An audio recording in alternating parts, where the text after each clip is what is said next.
চলে আসলাম আরেকটা নতুন ডিজাইন নিয়ে। ড্রেসটা দেখুন, জাস্ট একেবারে পিওর কটনের মধ্যে খুবই সুন্দর একটা বুটিক্স কাজের ড্রেস পেয়ে যাবেন।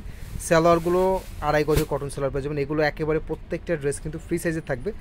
রং কস একেবারে গ্যারান্টি পেয়ে যাবেন আপনারা, এবং একেবারে বেস্ট একটা রিজনেবল প্রাইসের মধ্যে কিন্তু এই কটনের বুটিক্সের ড্রেসগুলো পেয়ে যাচ্ছেন। খুবই সুন্দর কালেকশন থাকবে, বাজারের সেরা কোয়ালিটি পাবেন দাম হিসেবে। দাম অনুযায়ী বাজারের সেরা কোয়ালিটি পাবেন। আগের প্রাইস ছিল 850, বাট এখন পাবেন ডিসকাউন্ট অফার প্রাইসে মাত্র 750 টাকা করে। সো দেরি না করে দ্রুত করে অর্ডার কনফার্ম করে ফেলবেন। প্রত্যেকটা ড্রেসই মার্শাল্লাহ খুবই সুন্দর, রং কস গ্যারান্টি পাবেন। ঢাকা সহ বাংলাদেশের যে কোনো প্রান্তে আপনারা এই ড্রেসগুলো হোম ডেলিভারি সার্ভিসে নিতে পারবেন। ড্রেসের কাজের মানগুলো দেখুন, অনেক সুন্দর করে সিকোয়েন্স এমব্রয়ডারি কাজ করে দেওয়া আছে, এবং একেবারে ফ্রি সাইজ থাকবে। এগুলোর হাতার কাপড়টা ব্যাক সাইডের সাথে থাকবে, হাতার কাপড়গুলো এক্সট্রা করে দেওয়া আছে। তো একেবারে ফ্রি সাইজ থাকবে। হ্যাঁ, কাপড়ের ক্ষেত্রে কোনো কম হবে না। হ্যাঁ, কাপড়ের ক্ষেত্রে কোনো কম হবে না। সো নিশ্চিন্তে অর্ডার কনফার্ম করতে পারবেন। যারা আমাদের ইউটিউব চ্যানেলটা দেখছেন, অবশ্যই আমাদের চ্যানেলটা সাবস্ক্রাইব করে রাখবেন।